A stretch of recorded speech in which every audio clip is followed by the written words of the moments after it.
Hello and welcome to the Keto Man's Club podcast. We're glad you're here, where each week we talk about men's health and lifestyle.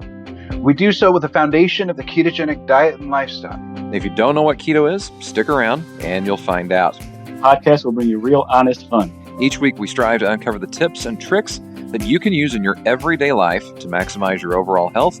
Find the clearest path to becoming the best version of yourself that you were meant to be.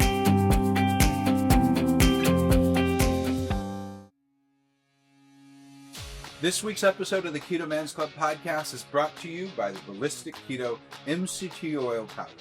If you've not heard us talk about it before, it's a lightly flavored, naturally derived source of jet fuel without the common gastrointestinal issues that come with MCT oil. They've been around for years with a commitment to quality and consistency. They currently have 3 great flavors: Mexican Mocha, which I'm drinking today, Salted Caramel, and the new gingerbread cookie flavor. These are great for use in coffee or tea, maybe as an addition to keto hot chocolate, or it can be used in your cooking. Whatever you do with it, I know you'll find it a great addition to your keto toolbox. As a Keto Man's Club member and follower, you'll get 10% off your order when you use the link in the description and the discount code KNC10 at checkout. We thank Ballistic Keto for their support of the Keto Man's Club podcast. Hello and welcome to this week's episode of the Keto Man's Club podcast. My name is Chris. I'm one of your hosts, and this week I'm joined by... Oh, wait. I'm not joined by Berto or Jim. But who is here? Well, I've been on this... Well, it's funny you should say that, Chris, because I've made probably 3 trips to Texas just to record a podcast from New York State. So it's me. I'm John Oakes. I'm a.k.a. the Mighty Oak in the group. How's it going, everybody? So this is fun for me. I'm actually here to see a concert and then eat. I think we're up to a pound of brisket so far just at lunch. So my goal is by the time I leave here on Sunday to consume 5 pounds of brisket. So I think we're on a good start. I feel good. Let's go. Yep. Anytime that you land, you go to your hotel to drop off your stuff, and then you go eat brisket. That's a pretty good start to a trip. That's a good start to a vacation. And I brought my wife with me, and she got to experience Texas brisket, which I've always raved about because let's face it, and the boys in our Facebook chat will laugh at this, but it's subpar. The brisket, no offense to the people up in Buffalo, it's subpar brisket. You lack the salt and pepper. The basic element of good Texas brisket. It's just, you have to bring it. Well, Texas sets the standard in a lot of ways. So, it's good stuff. Okay, let's dive in really quickly because we've got a guest waiting in the wings and we want to talk with him, and this will be a great conversation. But we do have a couple picks of the week. Let's go ahead and start, John, with your pick. All right, so I'm going to shout out Jason H. In our main group, and he posted yesterday that he's been on vacation from keto long enough, and he's gained a significant amount of weight back, dealing with mental health, which is something that I can speak to, just life stuff and a job change. He's finally at the point where he's fed up, even though he knows all the things that happen in life. He's uncomfortable again with himself, and so I can relate, man. So here, I'm shouting you out. Here's some support. Go get him. He's starting from 398, and he's going to kill it. I know he is. Absolutely, I agree. And that's an important shout out because we oftentimes talk about the guys like I'm about to talk about that have lost a whole bunch of weight really quickly, or have done feats that seem to be inhuman to regain their health. But it's just as important for us to acknowledge those people that are reaffirming that commitment and digging back in and locking things into a new commitment for keto, carnivore, whatever it is that they're locking into. My shout out is going to Kevin Carter, and this is actually post from the end of August, so it's about 15 or 16 days too late, but he just kind of buckled down, lost about 20 pounds within about just 25 days. So basically a month, he lost 20 pounds, and he's wanting to lose another 20 so that he can be lean and mean in Vegas, which he would have already been there. But he's killing it. He's doing his thing, and an awesome job to him as all of our guys are killing it, because they're all out there. They're doing it. They're putting in the work. They're putting in the time, and eating right. And it's showing. It's showing.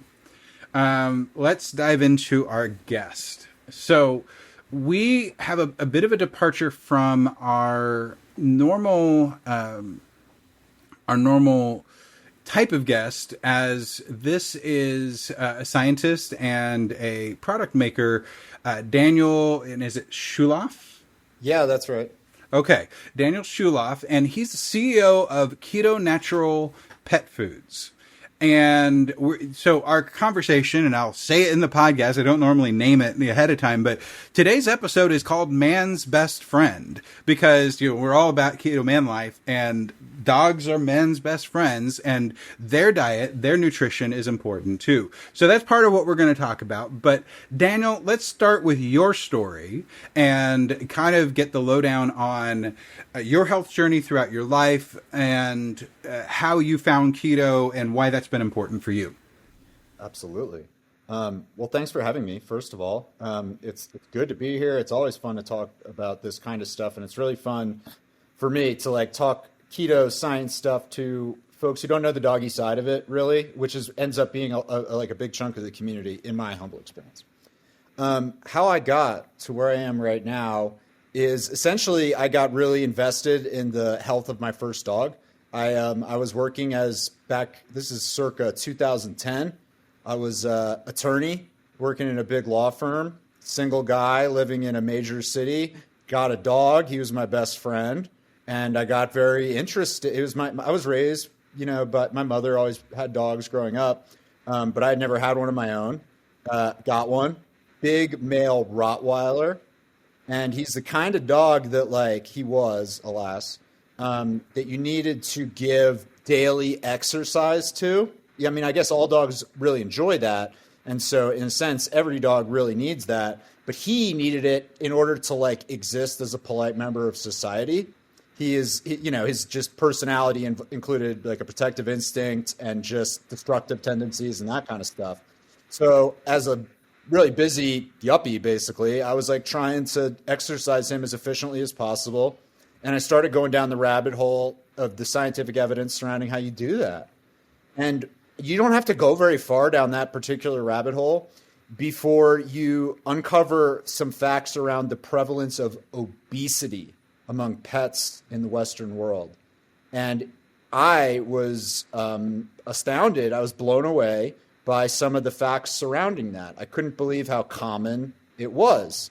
Essentially, right now, if you pick the next, so I haven't been able to, we're talking, in case anyone's just listening when ultimately this airs, we're talking on video chat right now. I can't see y'all's dogs right now, but, and I cast no judgment on you as dog owners, of course, but as a statistical matter, it is more likely that your dog is overweight or obese than not right now in America. It is the norm for dogs in America to be overweight or obese. That's fact number one that's just kind of mind-blowing to me. Fact number two is that being just moderately overweight, not colossally obese, but moderately overweight, something that maybe a lot of pet owners wouldn't even realize the dog is overweight. That's worse for that dog than a lifetime of smoking is for a human being. Basically, they've done lifelong studies and they've looked at how body composition impacts lifespan in dogs. And the answer is it impacts it hugely significantly, to the tune of essentially reducing their lifespan by close to 20%, which is worse than smoking over the course of one's lifetime tends to do. It's just blown away by that. I couldn't believe it. And the explanation that you read in, if you ask a veterinarian, what your veterinarian will tell you, how could these things be happening? We all love our dogs so much. You'd think it would be so easy to prevent your dog from becoming overweight. How could this be every dog so common? What they'll tell you is, well, here's the thing. Pet owners are screwing up. We're either lazy, we don't exercise, or we are stupid and we don't understand that obesity is bad, or we are loving our pets to death. We are just giving them too much food and treats and more than they need. And so we're killing them as a result of that. That explanation made no sense to me. It did not hold water for me. It seemed implausible that people would fall into one of those buckets. And it seemed that there was more to the story. And as basically for the next 4 years, I went deeper and deeper down the rabbit hole. I started writing this book that eventually would take me 4 years. It's called Dogs, Dog Food, and Dogma. I quit my job to work on it full time. I published it in the fall of 2016. And it explains my effort to try to answer this question in a satisfying way. Why are so many dogs in America today overweight if it's not just because the owners are screwing up? And that's how I converted from being a law guy to a doggy guy. That's awesome. Now, are you yourself ketogenic in your diet and lifestyle? So here's what I will say. I have hobbies that are, well, so I guess I didn't really complete the explanation, the story. The main theses of the book, what I believe is the explanation for why there's so much obesity among pets in the Western world, is dietary carbohydrate. Basically, the vast majority of pet food products being sold in the United States today are at least 40% carbohydrate, and there's an unimpeachable body of scientific evidence showing that that is a quality that will make a dog get fat, bar none. And basically the book, outside of developing that thesis, tries to explain why the corner store veterinarian, the average garden variety veterinarian, doesn't appreciate that evidence, isn't inclined to give it any weight. So anyway, beyond that, what do I do in terms of keto? My hobbies are two. I live in Utah and I rock climb. And then the other thing is I do these long trail races. And so if I'm going through a period where I'm just climbing is like not a long duration physical exercise. It's just about like strength to body weight ratio, being lean. When I'm just training for that, it's like I eat very rigorously or strictly keto. I believe that it's efficacious to keep you essentially as lean as possible.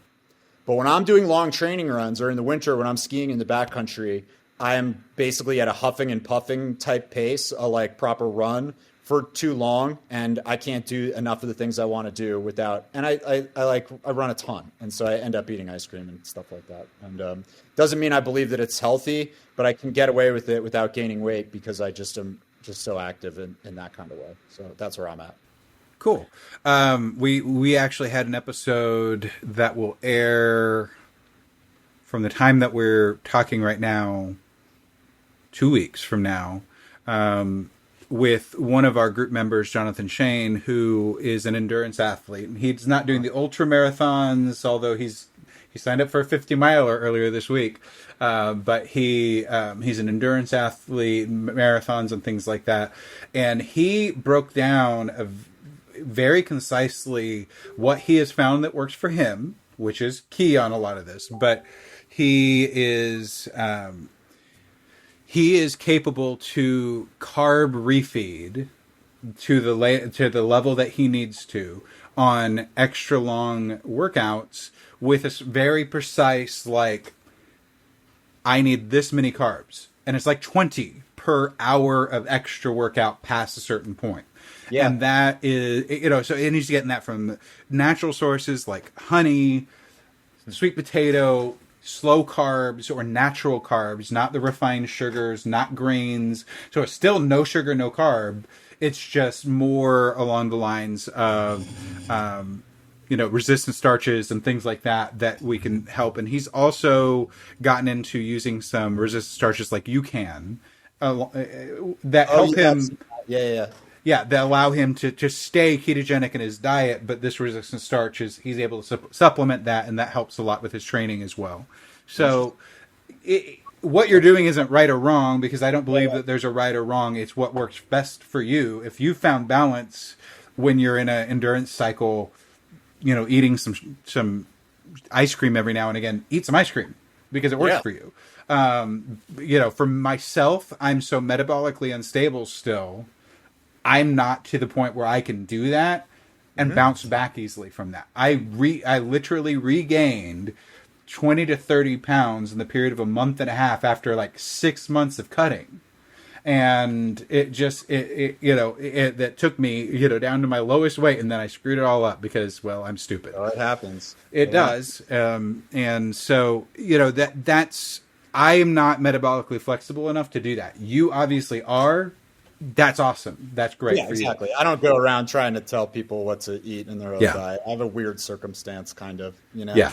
Like my things I like to do are just very active. And so They sound like it, and that's great. That's awesome. Tell us a little bit. Was that true also as you grew up? No, not really. Honestly, when I was I think it's a reaction to being like overweight as a child, being kind of like not feeling proud of my body, and I think that it's somehow fueled a kind of anxiety, a kind of like nervous energy around those types of activities that have this getting better, fitter type quality about them, I would say. Yeah, that's at least my like armchair psychoanalysis. Sure.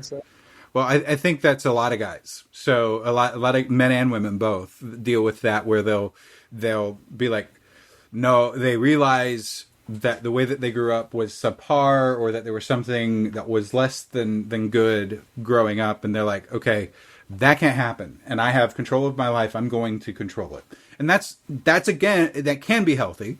Like you said, kind of, if it's rooted in anxiety, that's not necessarily a great thing. But if you can keep it out of the zone of anxiety and be just motivated to stay healthy and be healthy because you want longevity and everything else, that's the way to go. And that's totally fine. That's totally good. Yeah, that's how I feel about it too. It's like I kind of am a believer that the perfect can be the enemy of the good. And like if I don't mind having little like subclinical anxiety, or like eating ice cream even if it's not perfect for me because I'm running, like that kind of stuff. Like if I try to get too right, I end up getting it more wrong. You know what I mean? It's like I don't know. But that's again, I don't recommend any of that. I just say like that's kind of how I live my life. For sure. And we are, we're definitely not the type of group that is like dogmatic, not to steal a word from your book title, but the dogmatic to one methodology or anything. We've got a lot of people that are ketogenic that come from all sorts of schools of thought for keto. Sure. People from Dr. Bird, Dr. Barry, to the carnivore side of things, to Saladino, to whoever they learned from. There's the whole gambit. Ketogains would be a big one that we see a lot of, and there is value to all of those viewpoints, which is why we don't say this is right and this is wrong. Our test is, what is a basic ketogenic macro? Yeah. What's a basic ketogenic macro? That's all you've got to know to be able to get into our main group. and here's the thing, like, and going back to Chris's point, there's really no. And going back to your story, there's really no one size fits all approach to keto. Like, I'm 6'10", and like I remember in the beginning, 6'10". God. Yeah, and so I topped the scales at 600 pounds at one point. What? That's awesome. So here's the thing. Like for me, like I could, and this is kind of where I struggle with. It's like, okay, well, I've been the last couple months in a place where like I've been around 2,200, 2,300 calories, and I was experiencing physical problems. Like my foot was giving out, and like I finally bumped myself back up to 2,500, 2,600, and like it's probably still not enough, but it's enough to get me by until I get physically back to where I was.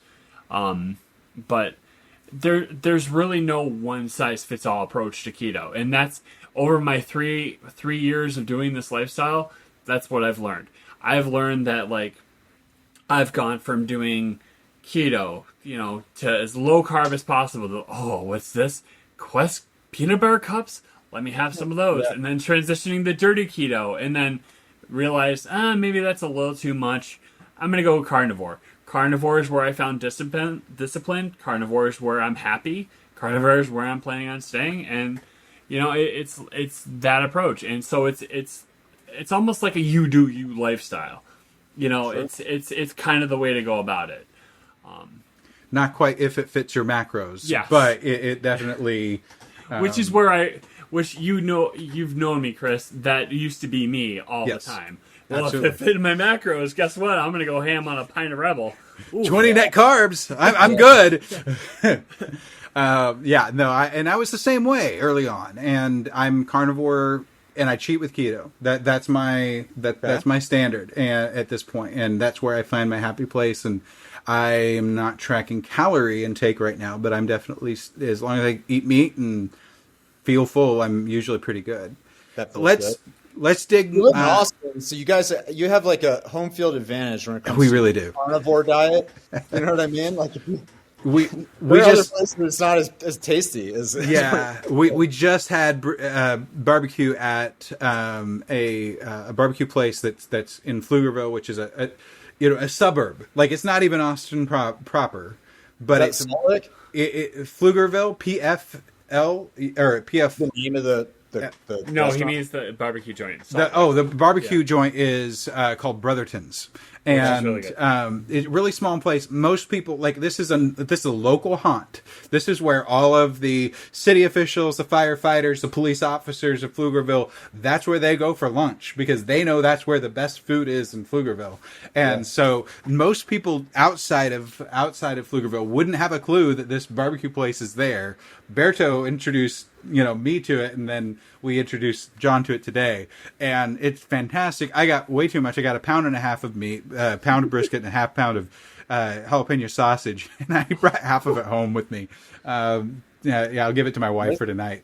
But it was, it's fantastic food, and you're absolutely right.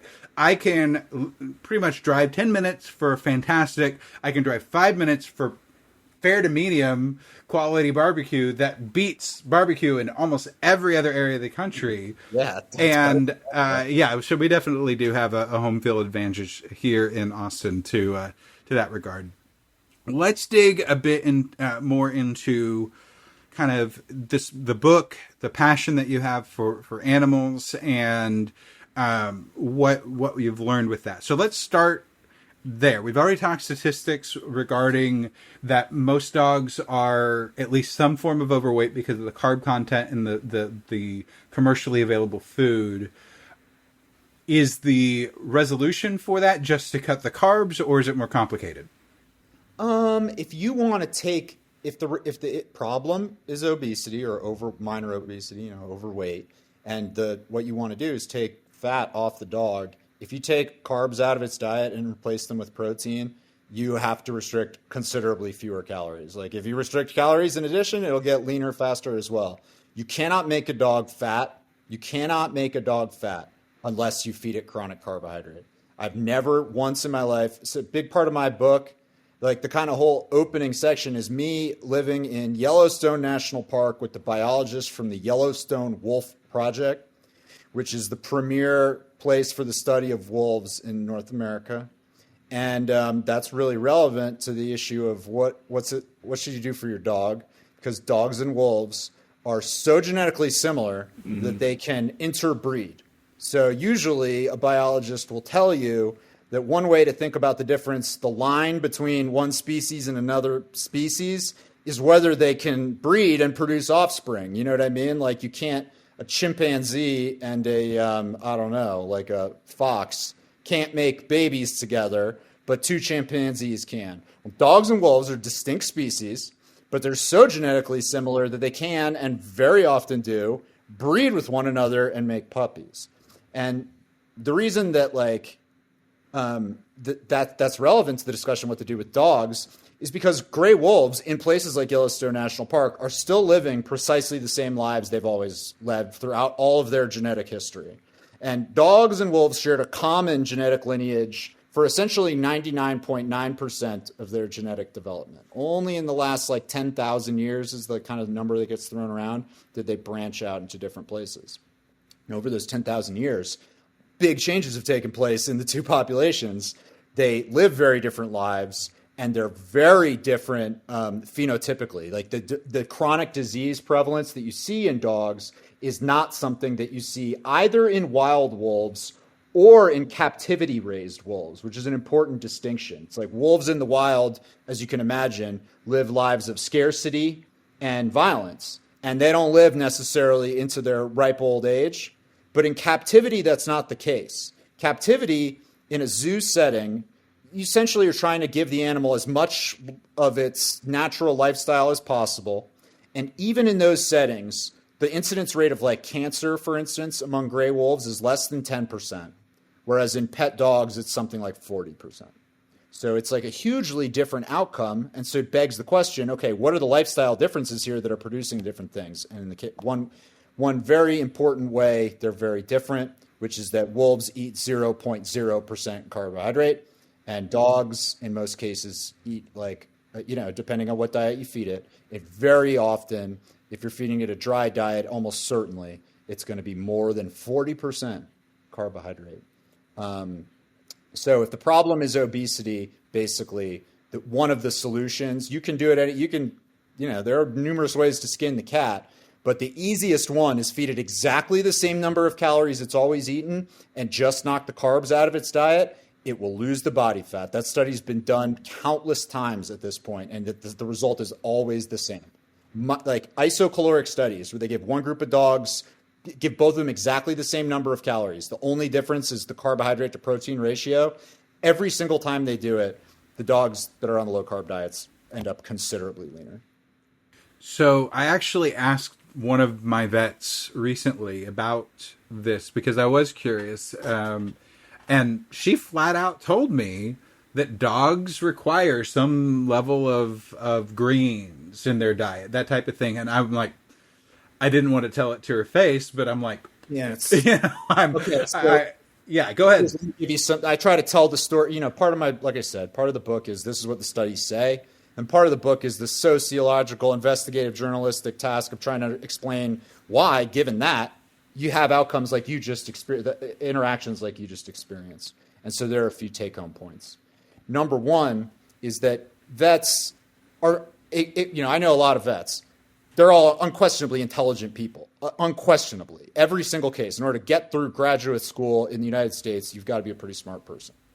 However, the amount of material they're taught about nutrition is minuscule, is problem number one.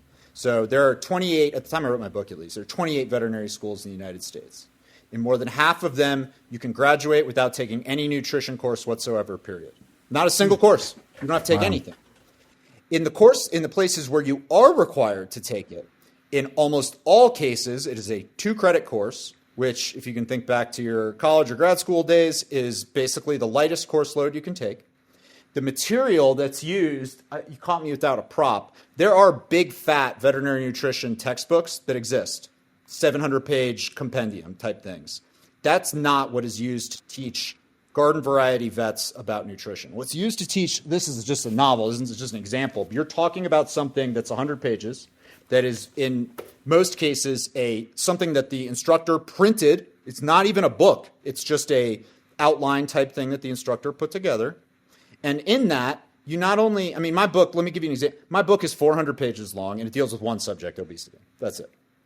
You're talking about a 100-page thing that deals with not just all nutritionally related topics, but all species except for people. It's not, when you go to veterinary school, you got to learn about all the animals on the ark. You don't just learn mine's about dogs and obesity. That's it, 400-page, 100-page bibliography. So it's absurd, how little information. The second problem, and the bigger problem, is that what information they are taught is influenced tremendously by what I call big kibble, the big, old, historically involved pet food companies that have a very vested interest in what veterinarians believe and play a colossal role in shaping what they know. Like I said, there's only 28 veterinary schools in the United States. And these are companies that are as big as plenty of household brands that, just pick whatever you want at, Starbucks or something. It is not a outsized challenge for them to exert huge influence in 28 places. And so as I kind of catalog in the book, there's just a million ways they do it. And the result is what we have now. It's just this place where it's like you'll get facially ridiculous, is the only way to say it, perspectives on key 101 level nutrition topics, like you just heard from your veterinarian. I mean, like, to say dogs require carbohydrate is a empirical statement that has zero factual support. And if I was there in the room with the veterinarian, here are some of the things that you could say that would disprove what that person. Number one, for 99.9% of that animal's evolution, it ate 0.0% carbs. The idea that any animal over that short a period of its evolutionary history would develop a necessity for something is absurd.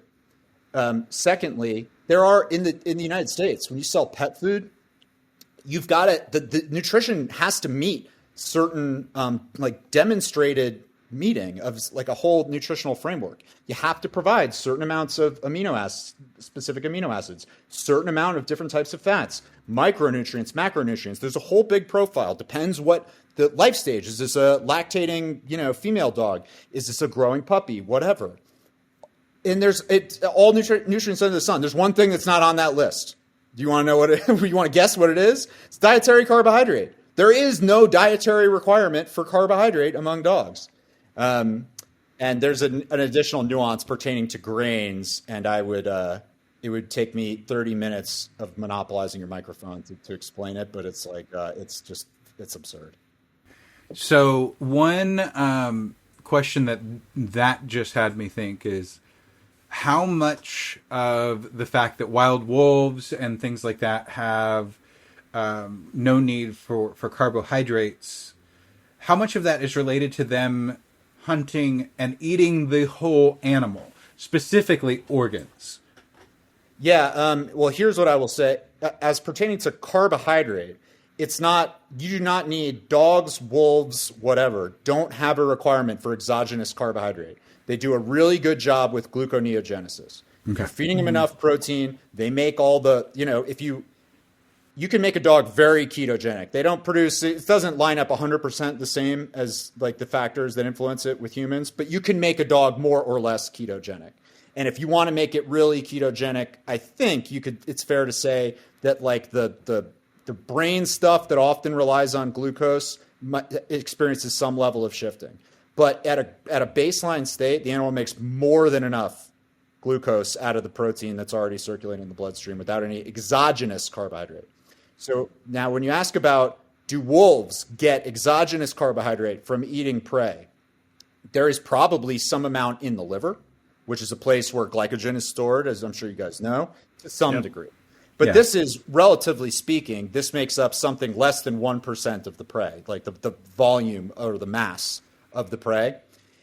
Something you hear more often, that's kind of a common myth, is you'll hear people say, well, no, wolves do take in a fair amount of carbohydrate because they eat the stomach contents of these plant-focused animals that they kill. So you take down a elk. The elk is what's called a ruminant. So it's got the digestive organ called a rumen. This big fermenting pot. It's like not like your stomach. It's this whole, and often there's just 50 pounds of plant matter just hanging out in there fermenting. And so it has been advanced in some places and kind of become a matter of popular wisdom that like, oh, no, that's where wolves get their carbohydrate from. That's not true. I document the sources in my book, and it's something you hear every wolf biologist say, that like when you get to a wolf kill, like they eat obscene amounts at a time. That's one thing wolves do. They eat like 10 pounds at each kill right away. So they beat you guys even. But when you get to a kill that's been picked over for a period of time, like the whole pack has gotten to it and they've moved on, there are two things that are typically left. There are the bones of the deceased, the ones that are too big. You know what I mean? Plenty of bones, wolves gnaw and chew down, get it down. Some, pelvis, big like thigh bone, too big, can't break it, that's still there. Second thing that's there is the contents of the rumen, the wad of half-digested plant material you'll find laying amongst the bones. They will eat the lining around the rumen, but they don't eat the plant matter itself. And the reason they do it is a whole nother justification for why we know they don't make basically one thing that we know about wolves is they don't produce sufficient quantities of salivary amylase. I don't know if you guys know what amylase is. A enzyme. Your body makes it. My body makes it. Even your dog. This is like one way that dogs and wolves are different. Your dog's body makes it. And what it is, it's the stuff that if you put a piece of bread in your mouth, God forbid, you put a piece of bread in your mouth and you let it sit there for 15 seconds, it'll start to taste sweet. That's because this enzyme, amylase, breaks starch into glucose, basically. So it's becoming sugar in your mouth, tastes like glucose. Wolves don't produce it. They've done genome studies where they look at the differences between a wolf's genome and a dog's genome. And most of it's in the brain, but some of it is they don't produce amylase. They can't digest starch. So they literally can't eat the stuff. So when somebody says that, they're probably wrong. So as Chris mentioned, I have 2 dogs at home. So I have one dog who's extremely high energy, very active, will chase after everything, and I have one dog who will I work from home, so he'll literally, sit behind my chair and do nothing all day, and you touch him, and I've noticed a difference because we've recently changed his food to his mood, and honestly, I have a brother who I adore who works for Milkbone, so I kind of know. I know the inside baseball stuff of how that stuff's made, and I know it's not something I should really feed my dog. And in the grand scheme of things, if I wanted to give my dogs a ketogenic diet or just a protein-based diet, what's a good, reasonably cheap way to do so? Well, at the time that I published my book, which was the fall of 2016, you had generally speaking, you had 2 options. Neither of them were great. If you're somebody that was I want to feed as little carbohydrate as possible to my dog, what do I do? Number one, you could feed the lowest carbohydrate kibble style, dry style product you could find. Mm-hmm. The problem with that approach is that the lowest is 30% carbohydrate. It's you guys are low carb people. If you know how it took a while for low carb bread products to it's hard to bake a bready thing without starch. The dough doesn't want to hold together, without it. It's the same concept in making kibble. It's meaty bread. Historically, kibble's always included starch. Not only is it cheap, it's part of how you make the stuff. So it's hard to get it to hold together without it. So most brands have always had tons of starch in there. So even the lowest carbohydrate brand, you can find pretty high carb. Or you can feed it some version of a raw diet. And in that case, you don't need the starch because you're not baking it. It's raw. So some, not all of them are very low carbohydrate. Some of them are all meat, basically. And in that case, obviously, you're getting a very low carbohydrate content. There are commercially sold products that fit that mold description that are what's called complete and balanced, meaning they've been tested to make sure they have all the right micronutrient levels. The only problem with those products, in my eyes at least, I showed you guys before, I got a St. Bernard, and my girlfriend has 2 other dogs. We have about 300 pounds of dog in our house. And so those things, it's the difference in price is considerable between the fanciest kibble and the cheapest commercial raw diet.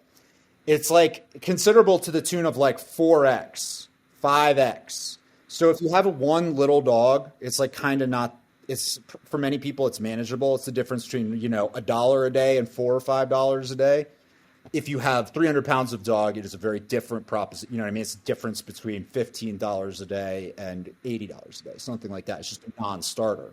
And it's also, because it's raw meat, you have sanitation and preparation, storage issues. So it's kind of not a product for everybody, which is why I created KetoNatural Pet Foods, which is a company whose goal is to marry the best of those 2 qualities together, a truly low carbohydrate content in a kibble form.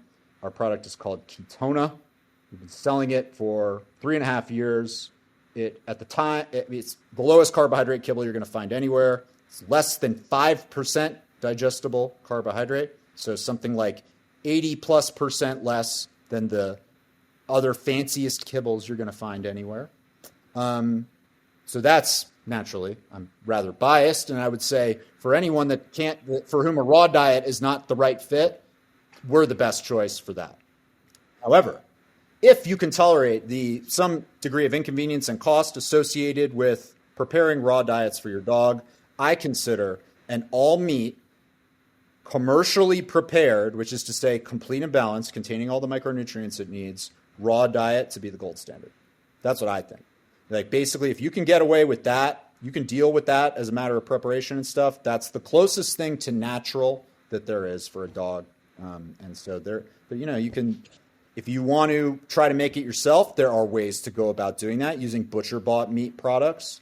The biggest concern there is being mindful about the micronutrient things, like the fact that some organ meats contain very different micronutrient contents than plenty of skeletal muscle tissue does. And so there are kind of like reading resources and veterinarians you can speak to who can help you with that process. But generally speaking, those are the buckets. And I think going back to your earlier point, how you talked about like how we kind of like make our dogs to make them happy. We just give them whatever. Like I had one lab I got from a coworker back in 2011, and he was 5 years old at the time. He was way overweight, and what his story was my coworker was pregnant, so she had to find a home for him. He spent a lot of time outside. He was a great dog. But the neighbor would come over and just feed him pasta and like feed him like, so like he was, and a lot of this, I think a lot of like what the problem that we have as a society is like we don't really know how to handle our dogs behaviorally. So we throw treats at them to kind of get them to settle down. I was just out of town for 3 weeks. My girlfriend and I went to Europe for a summer vacation. My mother is kind enough to stay here and watch our dogs in our house while I was gone. And wouldn't you believe it? When Grandma was in the house for a period of time, I came back to a girthier than usual Saint Bernard.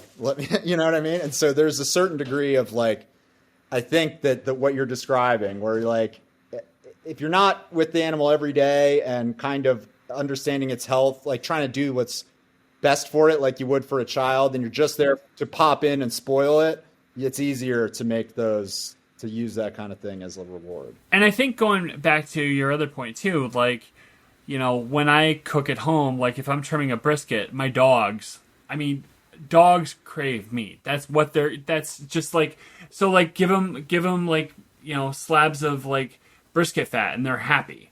You know, it's just, you know, so it's like, you know, I think we've kind of gotten away, and of course this is where I'm going to go off on a mild tangent. I think we're kind of guilty as a society of going for the easy thing, you know? So of course it's, oh, well, this dog food is cheap, you know, and I can get it at, you know, Joe Schmo box store, you know, and not really pay attention to it. And all that really matters is if the dog is gassy or not, you know, I mean, and that's what it comes down to. That's what most dog owners come down to. They don't pay attention to the science.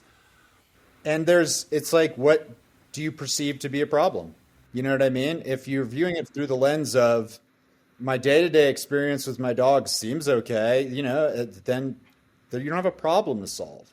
If you recognize long-term chronic disease outcomes and risk like that, and you're trying to keep your, you know, it's like my book is like the emotional core of it is like, it is a underappreciated tragedy, not just a sad thing, but a tragedy that all dogs, you love them because you have the hard wiring to bond with your kids, right? Like you wouldn't love it if you didn't have a child bonding quality to your psychology. You wouldn't care. The dog wouldn't feel any different, but you do. And so it does. It's jacking that most primal kind of love where like, there's no bigger tragedy that we're aware of than like a person's child dying before the parent.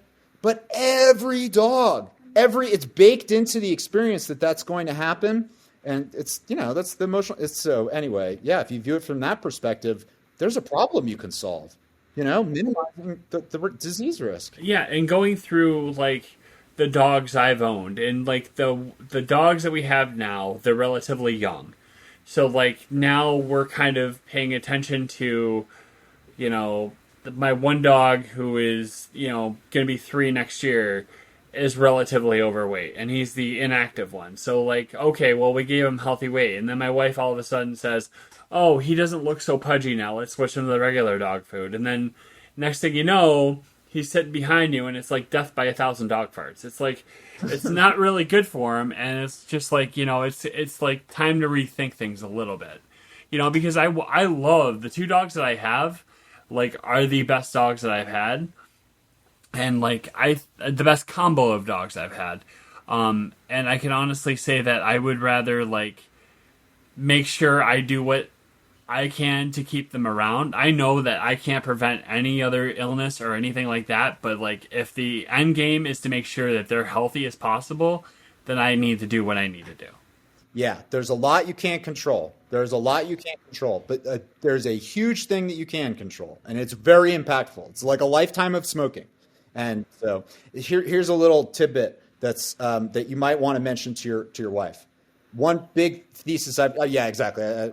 Sorry, that came out right. It's not like I don't presume to know if your household works anything like mine. That's probably not gonna happen. But anyhow,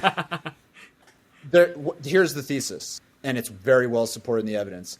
There's really no such thing as a dog that is too lean. That really, when you look at the evidence, the leaner the animal is, as long as the muscle mass isn't starting to erode, the leaner the better. It's not like a lot of the mainstream belief is that the relationship between body composition and health is like a U-shaped curve, where the optimality is at the bottom. That's not what the evidence says. The evidence says is that it's an upward sloping line. That like the leaner your dog is, the lower its chronic disease risk. So take that to the bank. That like it's not really he got down, now he's too lean, let's fatten him back up again. That's not a good strategy. Yeah. In that regard, do we notice or see that biologically that dogs have call it a safety valve or something that keeps them from getting underfed, or like, because I think that would be the main concern that the general public would have is, well, what if I'm not feeding them enough calories and they're nutrient deficient or that type of thing? Well, as far as nutrient deficiency goes, that's kind of the issue I was talking about before with if you're buying a commercially prepared pet food, and it's what's called a complete and balanced food, which is the vast majority of food products being sold, then you can feel good about that. And that includes everything, protein, the amount of protein that the animal needs. I am of the belief that what's optimal in some of those cases, particularly in the case of protein, is not the threshold that where you need to clear that in order to be considered complete. But that said, if you feed a product like that, you shouldn't have to worry about that unless you're feeding far less than the manufacturer is recommending. However, dogs do have a mechanism to deal with. They have body fat. That's the main role of it. It's like I said before, the reason that a wolf eats 10 pounds of meat when it sits down to eat a meal, and that's not an exaggeration. The reason that's a thing is because they don't eat for 7 days after that. They go a long time between kills. And during that period of time, they are essentially living off of stored body fat for energy. And that's it, And so your dog, there's plenty of studies. Like there's, I don't know, I can tell you all kinds of stuff. They have these treadmill studies where they take a beagle and they fast it for 20 days and then they make it run 20 miles and it does just fine. My wife might debunk you on that with my one dog Cypher, but yeah, like no, he's really active, but like even like the food that he's eating, he'll still like be hungry and pining for food. Yeah, I mean, it's pining for food and hungry. I don't know if those are the same thing. So if we think Neolithically, which, is all a little bit pseudoscience, but, if we think about what things were like a few thousand years ago, humans were actually really much the same. We were feast or famine. We were hunt, kill, get the animal, eat, and do everything we can to eat what we had because preservation ability was technologically not as advanced as where we are now. And so you had these big swings between feast, then hunt, which was, sprinting after a thing or, whatever. But you'd go long periods of time, week or two at a time, potentially, without eating a significant amount of food. And then you'd feast again. And it was this feast and famine, feast and famine, feast and famine thing. Animals are the same way, just like you're saying with these wolves and with these animals that are in nature. If they are eating a whole bunch of food in a short period of time, but that's where, and whatever's not used, their body puts into fat so it can be used over the period of time until their next kill, whenever that may be. And it's like, and the I'm with you on basically all, it's like the notion that it's kind of pseudoscientific to try to reconstruct, to try to put ourselves back 2,000 years and try to figure that out. Yeah, there are challenges around that. Doesn't mean that the principle of trying to eat the way you've evolved to eat is wrong. It means it's just hard to figure. In the world of dogs and wolves, you don't have to do that exercise. Mm-mm. They're still, you No. can look at them today. Tomorrow morning, you buy a flight out to Jackson, Wyoming, and you drive up to Yellowstone National Park, and you can look at it yourself. And that's, it's like 10 pounds. One of you guys try to eat 10 pounds of meat, okay? And this wolf is let's see, 600 3? pounds.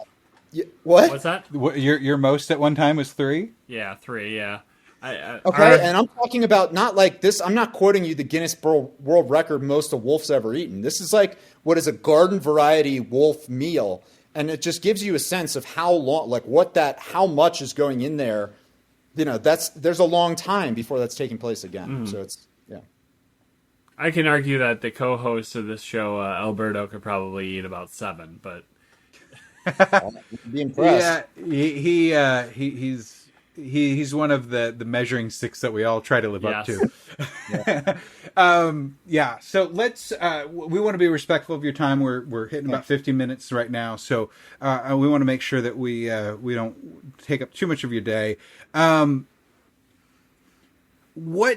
So are there any other specific things that people need to know about this that we haven't covered so far, that really need to be really at the forefront of our minds as we're thinking about providing for our pet friends? And I know your dog and your studies aren't surrounded by or aren't centered around cats, but is any of this transferable into the feline world? So the metabolic nuts and bolts of,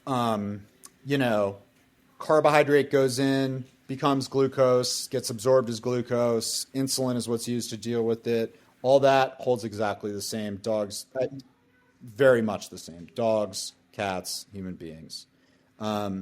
With regard, a cat, the case that a cat should be fed an all-meat diet is stronger even than the case that a dog ought to be. Dogs, we at least know, have evolved the ability to it's often said that cats are what are called obligate carnivores, whereas a dog is what's called a facultative carnivore. And what that means is, in some folks' eyes, is an imprecise classification, but in some folks' eyes, you cannot keep a cat from developing a disease of deficiency without feeding it some amount of meat. And that you can keep a dog, if you structure a diet just right, supplement it just right, you can allow a dog will stay alive even with zero meat in its diet, whereas a cat won't. There's not enough of the amino acid taurine. Mm-hmm. So it's very much as strong. The obesity case, unfortunately, is just as pervasive. The obesity problem, just as pervasive among cats in the United States as dogs. So it's basically a 1 and 2 type problem.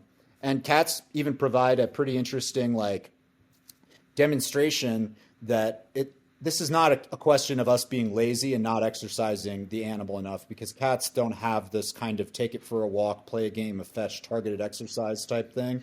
And we're still somehow 50% of them are obese. It all very much holds true. Gary Taubes is somebody that I worked with for a good chunk of the book. Gary's a cat guy, and he's got all kinds of stories about his cat gaining and losing body fat as a result of how much carbohydrates in its diet. And it's even, let me make one more point. With cats, you have, just like there are folks like the Virta Health folks who can say and factually defend the fact that they can put diabetes into remission, cure diabetes with a zero carbohydrate diet. There are veterinarians who can do the same thing on cats. Dogs, diabetes works a little bit different, but basically you can put a cat into full diabetic remission if you put it on a zero carbohydrate diet.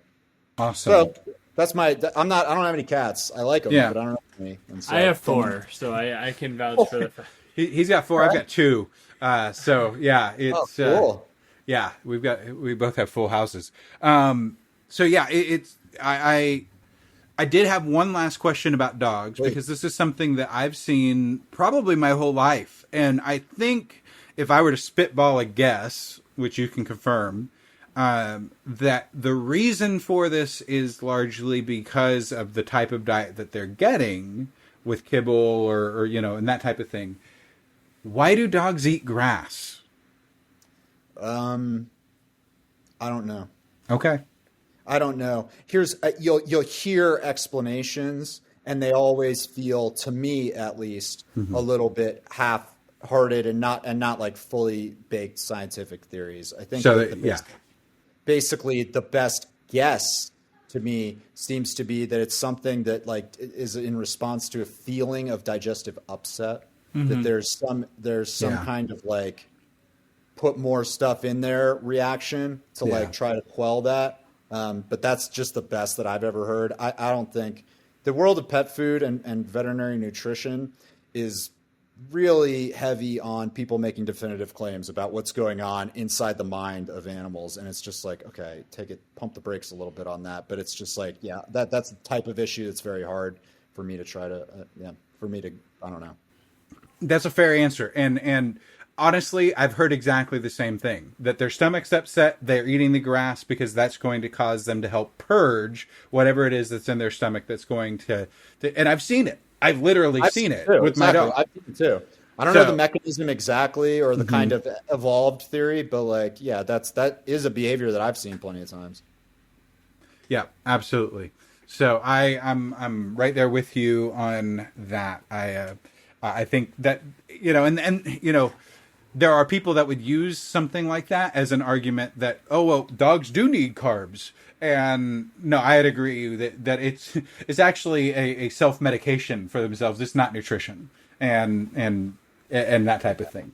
It's just like, that is the kind of thing that passes for one of the better arguments in favor of feeding a dog carb. Like that's the state of the world these days. Is like there's so many folks with degrees who say things like what your veterinarian said to you that are just shockingly poorly reasoned. That kind of thing at least like passes something of a plausibility test. And it's just like that's where we're at right now. So I think long way to go. I think that could be applied as a whole to modern medicine, that like they're not willing to look at alternative lifestyles because like I agree. Everyone needs carbs. It's like, it's like one of those things where it's like, where my doctor told me about keto, told me to do keto. When I told her I was doing carnivore, she looked at my blood work after 4 months and ran my numbers in the little website that she has, and she's like, you know what? You have a 3% chance of a heart attack over 10 years and you've lost 60 pounds, go ahead and keep doing what you're doing. Yeah. So it's like, it's just worse what I would say. I totally agree with that. But like I don't know if you guys there's like OSU, at least before COVID, would put on this keto, like continuing medical education conference every year, Ohio State would. And it's standing room only in a ballroom, like a big area, doctors. If you try to do that in the veterinary community, you couldn't fill a closet. You know what I mean? Like it's just so much more. It's a smaller, more insular community, and it's more effectively shaped by corporate interests. There's less money in the research side of it, much less, and it all comes, basically all the money for research science in the doggy world comes from pet food companies. Full stop is basically what you can say. And you can imagine those guys, cigarette companies don't put out papers that say cigarettes cause cancer. And so it's just very heavily influenced. Yeah, I can definitely see that there would be similarities between Big Kibble and Big Pharma. That's for sure. So how can people connect with you, find your stuff online and everything else like that? Yeah, so the products made by the company that I founded, again, is KetoNatural Pet Foods. And if you go to KetoNaturalPetFoods.com, that's the best place to get it. We've got handy little widgets that tell you exactly how much to feed your dog. And we have a coupon code, podcast20, PODCAST 20, no spaces, that will entitle the user to 20% off their first order. That's where you can find the product. You can also find it on third-party retailers like Amazon. If you want to find stuff that I have written, I would encourage you to check out a copy of the book. Where you can find that is basically through anywhere books are sold, but primarily through the Amazon-related properties. And I also, if you follow me, Daniel Schuloff, at Daniel Schuloff on social media, on Twitter, anything like that, I can keep you up to date with shorter form writing, which I do fairly regularly as well, on kind of modern, contemporary pet food topics. Okay, and you're only on Twitter? No, I'm on all. I mean, you can find me on all of them, but that's my bread and butter. We'll link all of that up in the show notes so that our listeners can check you out, because we certainly want them to be able to connect with you and ask any questions that they might have. Yeah, I like questions. I try to do a really good job of being responsive to that kind of stuff, because when I was doing research for my book, a lot of people were very helpful for me in that same kind of way. And I've got a really small but deep pool of knowledge in a specific area. So I'm happy to help. Very cool. One last question for John. John, because I don't have you linked on our website yet, sorry. How can people connect with you online? Okay, so I am easy. I'm John W. Oakes on Facebook. Or you can find me in the Keto Man's Club. On Instagram, although I don't really post much on Instagram because I've been kind of zero dark 30 with my foot issues. It's the Mighty Oak 77. Same thing for Twitter, the Mighty Oak 77. So yeah. To our listeners that maybe heard the snoring just now, my dog is laying behind us and he's snoring. I was telling John and his wife a few minutes ago, he's louder in his sleep than he is awake most times, like throughout his life. And he's still doing it. He's still snoring. Yeah, I think it was the guest. The guest wants to put him to sleep. Yeah.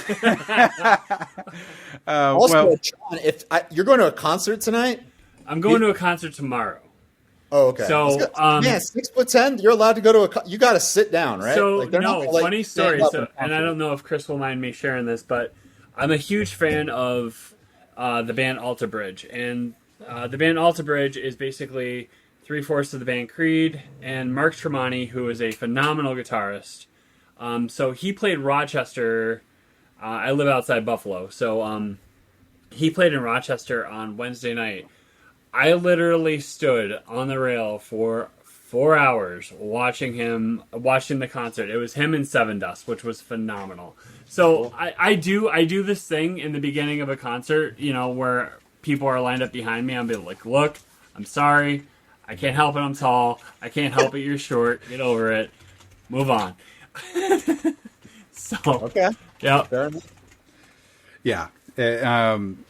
It's a production for him to go to a show, because he usually gets VIP tickets to try to meet the band and spend time with them ahead of the time and all that stuff.